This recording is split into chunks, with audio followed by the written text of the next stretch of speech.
Osrc News at 7. Ondo State records highest domestic debt reduction in fiscal discipline. President Tinubu urges governors to diversify economy, focuses on good governance for national development. EFCC quizzes ex-NNPC chiefs over alleged 80 billion naira refinery funds scandal. From the foreign scene, fired federal workers react to Trump's agenda amid budget salary call.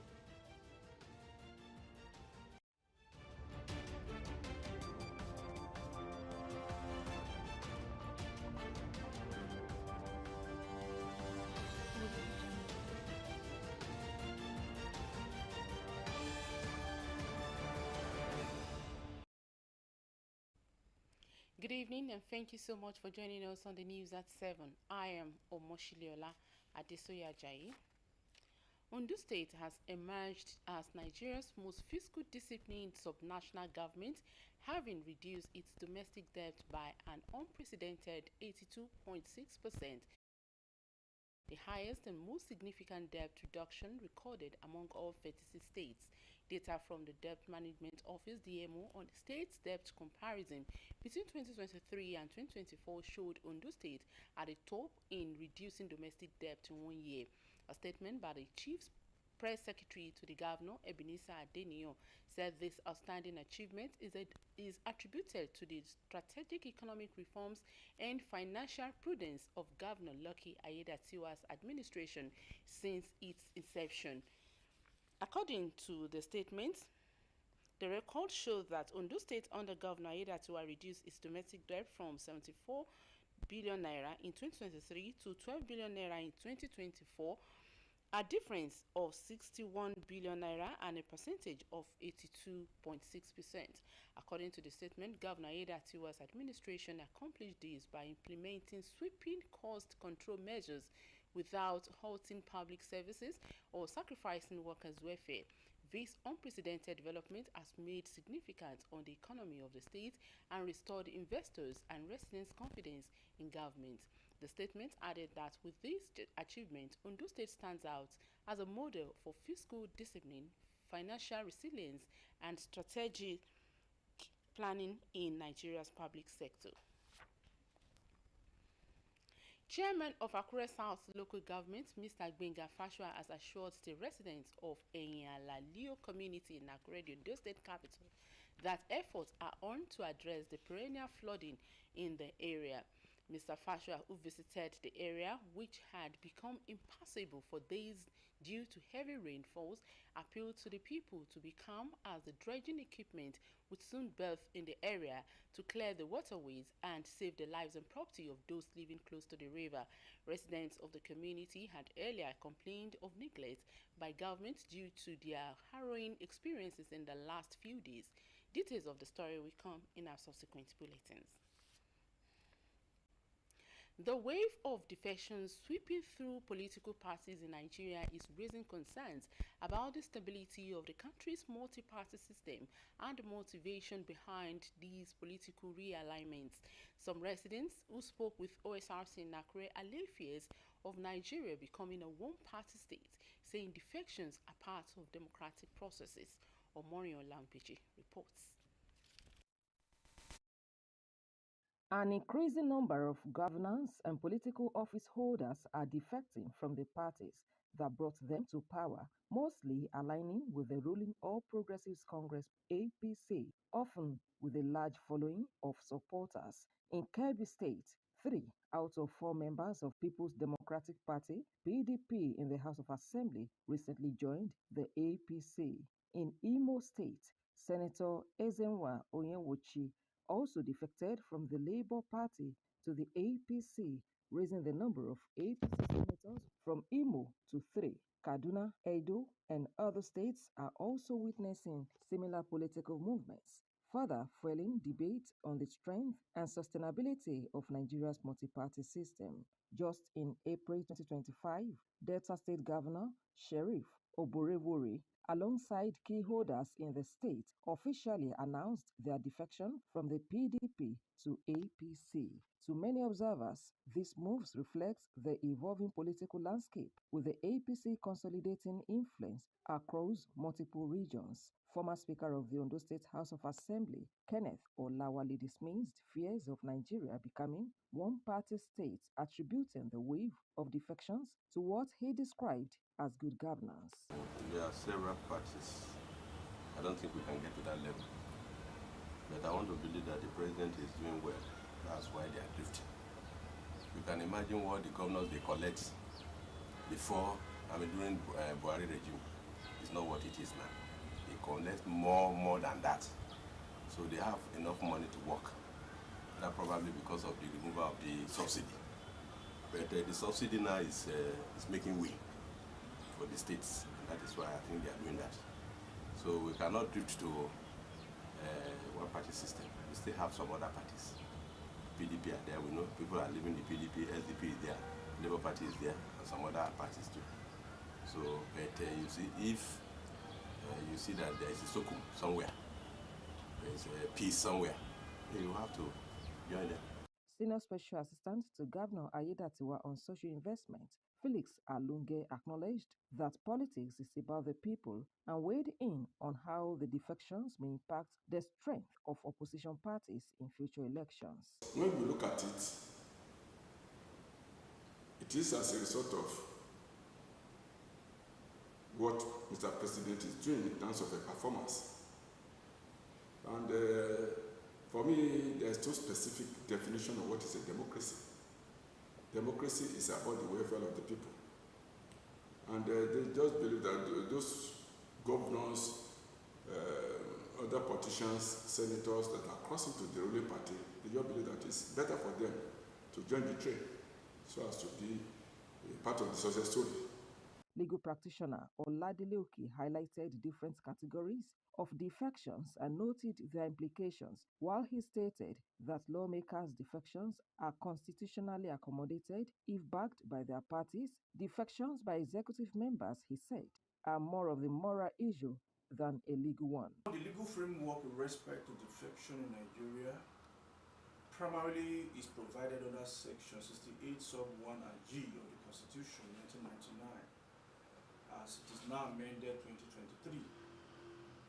Now, under that provision, what you have basically is the defection of elected lawmakers to another political party.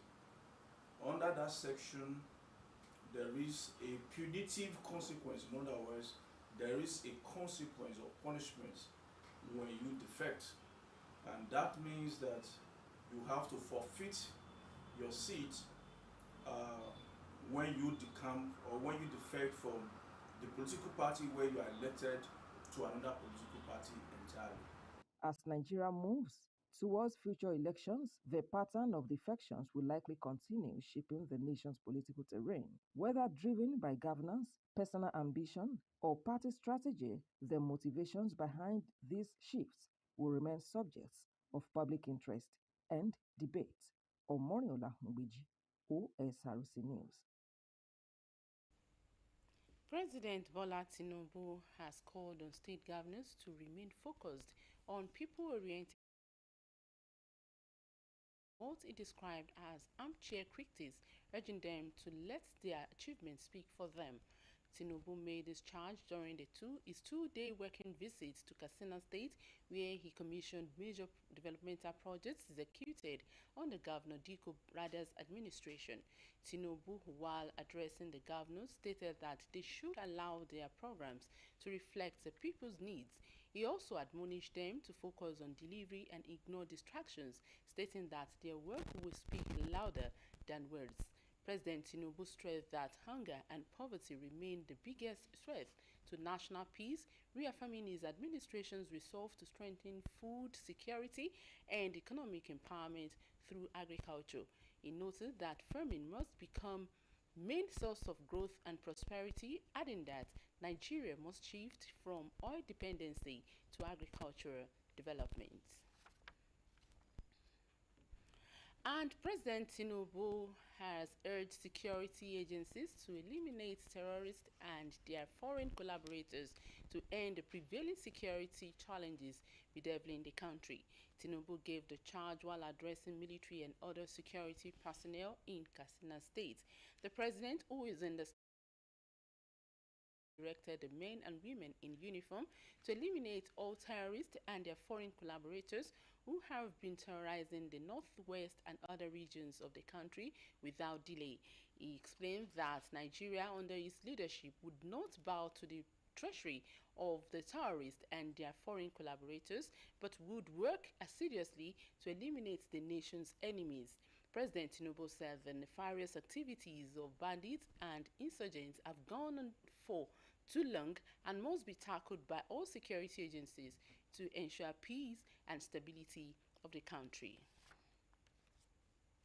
You're watching the news at 7. We take a break now. When we come back, the news continues. Please don't go away.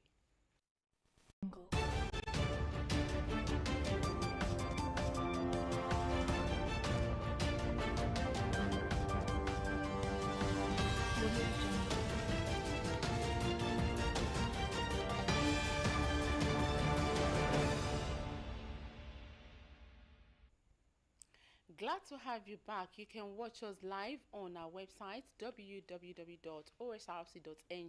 or follow us on Facebook at OSRC TV, and on YouTube you can subscribe to our channel OSRC TV Ondo. Two former chief executives of the Nigerian National Petroleum Company Limited (NNPCL), Mele Kyari, Abubakar Yadra, and under investigation by the Economic and Financial Crimes Commission (EFCC) over alleged misappropriation of funds and abuse of office. In a letter addressed to the Group Managing Director of NNPCL, the EFCC requested a certified true copy of the emoluments and allowances of the affected persons, both former and current employees. EFCC spokesperson Dele Oyewale, who confirmed the probe, said the investigation is linked to the funds allocated for rehabilitation of Port Harcourt Refinery Company Limited, Warri Refinery and Petrochemical Company, as well as Kaduna Refinery and Petrochemical Company. President Tinubu had earlier approved the reconstitution of the NNPCL Limited Board on April 2, removing the chairman, Chief Pius Akinyele, the group chief executive officer, Malam Mele Kyari, and all other board members appointed within November 2023. Meta, the parent company of Facebook and Instagram, is threatening to suspend both platforms in Nigeria demands and nearly $290 million in fines from 3 government agencies. In July 2024, the FCCPC issued a statement accusing Meta of breaching local consumer and data protection regulations through its data sharing practices on Facebook and WhatsApp. The acting executive chairman of the commission, Adamu Abdullahi, stated that Meta had denied Nigeria users control over their personal data, shared data without consent, and exploited its market dominance. The British media in April 2025 reported that Federal High Court in Abuja dismisses Meta's appeal against the penalties, upholding the payment deadline. FCCPC chief Adamu Abdullahi said investigation uncovered invasive practices against consumers but offered no specifics. Operatives of the Nigeria Police Force National Cybercrime Center have apprehended one Dauda Samuel, 28, for allegedly impersonating Deputy DIG Frank Mba to run a fake recruitment scheme targeting unsuspecting job seekers. The suspect, who was arrested in Panda Village, Nasarawa State, was said to have cloned the identity of DIG Mba, currently in charge of training and development, to defraud desperate Nigerians through bogus police recruitment advertisements on Facebook. The force public relations officer, ACP Olumuyiwa Adejobi, in a statement explained that the arrest followed numerous complaints lodged by members of the public. The police are according to the statement, are currently analyzing the suspect's digital footprints in a bid to identify other victims and any possible collaborators involved in the fraudulent scheme. One of President Donald Trump's first actions after taking office was to give the world's richest man unbridled power to cut government spending and boost efficiency. Elon Musk was appointed to head the newly formed Department of Government Efficiency. Since then, he has overseen thousands of job cuts in the federal workforce and dismantled entire departments. Kemisola Ojomo has details. The billionaire has been a constant presence in the White House during Donald Trump's first 100 days in office. He has attended every cabinet meeting and continues to have the full support of the president, even for his choice of headgear. Elon, I love the double hat, but Yeah. he always wanted to be Well, Mr. President, they say I wear a lot of hats. And as you can see, it's true. Even my hat has a hat. But Musk is no laughing matter to the tens of thousands who have lost their jobs in a decimation of the federal workforce and associated government agencies. And one of the consequences has been a targeting of his Tesla company in protest. One sign reading, cruel, incompetent, corrupt. Elon Musk, and he's an absolutely unelected official coming into our government and trying to take away. I am a retired senior citizen that paid into Social Security, and he's calling it a Ponzi scheme. I paid into that my entire work career. He has no business touching that, none whatsoever. President Trump went so far as to hold a Tesla car display at the White House, promising to buy one. Musk claimed that his budget-cutting team will reduce next year's fiscal budget by $1 trillion. He has since downgraded that estimate, telling the cabinet that he will save some $150 billion, that is about 80% less than what was originally promised. And these are the costs of impending tens of thousands of lives, those of people like Shell Geller, who got fired by email after 28 years working for the federal government, as well the rest of our colleagues in the administration for children and families, which has been shut down. Unreal. It felt unreal. It still feels unreal. It really does. I mean, I can't even explain after 28 years of working for the government, like my entire adult life, like I don't know what to do. I'm feeling very angry. Like I feel really, really angry because it just feels like nobody, it doesn't feel like that. The truth is nobody cares, right? Like, and it shouldn't be that way. One part of the government budget left untouched is the billions of dollars Musk companies received in federal contracts. His SpaceX company, a virtual partner of NASA and the image of Musk, is no longer one of a brilliant businessman with unparalleled vision. It is a chainsaw-wielding apparative blunt Trump instrument destroying people's lives with apparently maniacal glee. Kemisola Ojomo, Osrc News.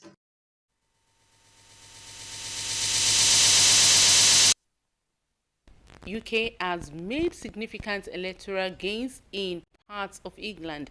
In one constituency, it overturned the ruling Labour Party's large majority to win its 5th parliamentary seat in a by-election. The party's leader, Nigel Farage, says the results show the country's political landscape is shifting. Blessing Obi has details.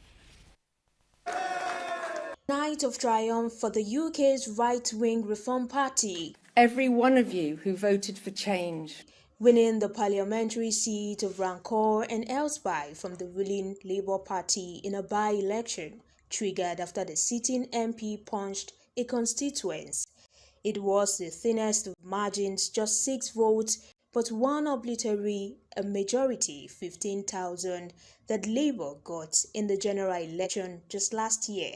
The result reflecting a surge of votes for reform in England's local elections. This is phenomenal. We've got swings going on towards reform, massive swings from Conservatives in Staffordshire, massive swings from Labour happening in Doncaster, happening right here in one of their safest seats in the country. Wins on a local level come with real power. Councils are in charge of multi-million-pound budgets and services like managing schools, maintaining roads, and collecting waste. And even where reform didn't win it, came close, coming up over 700 votes short in mayoral race in Doncaster, a Labour had land. They listen to us more with the homeless, where the council at the minute with Labour, they just push it away. And reform, listen, where the Labour don't.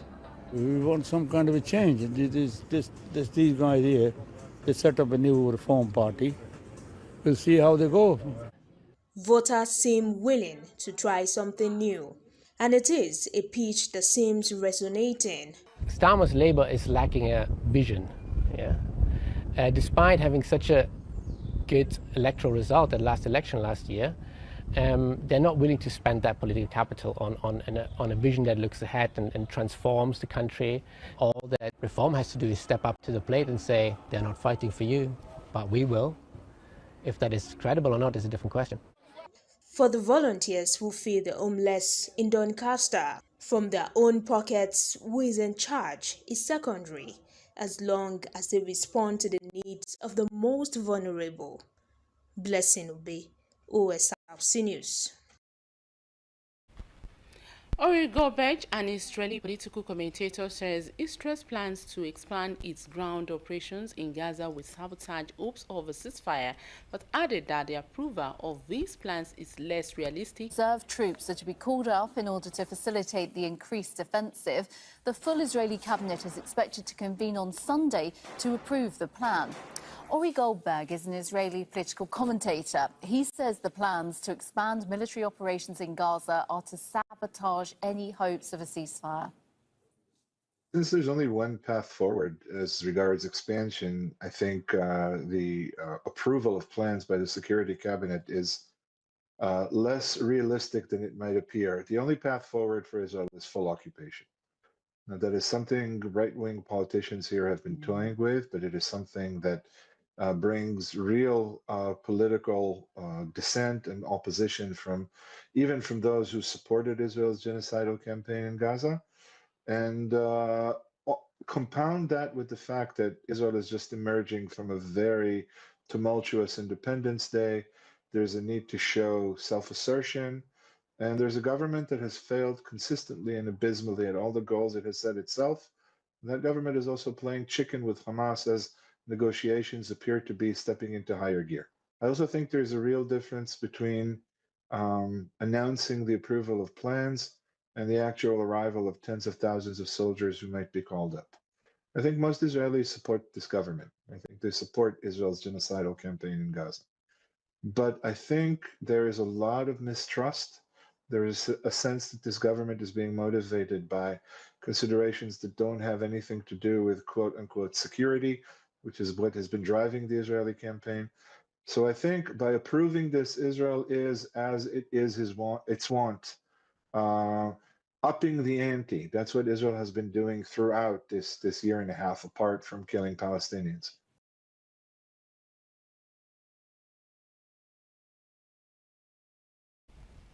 And to end Osrc News at 7, here again are some of the major stories. We told you that Ondo State has emerged as Nigeria's most fiscal disciplined sub-national government, having reduced its domestic debt by an unprecedented 82.6% within a year, the highest and the most significant debt reduction recorded among all 36 states. We also told you that President Bola Tinubu has called on state governors to remain focused on people's-oriented governance despite criticism criticism from what it described as armchair critics. And finally, we told you that 2 former chief executives of the Nigerian National Petroleum Company Limited, Mele Kyari, Abubakar Yadra, and 14 other officials are currently answering questions from the EFCC. And that is OSRC News at 7. Thank you so much for watching. Good night.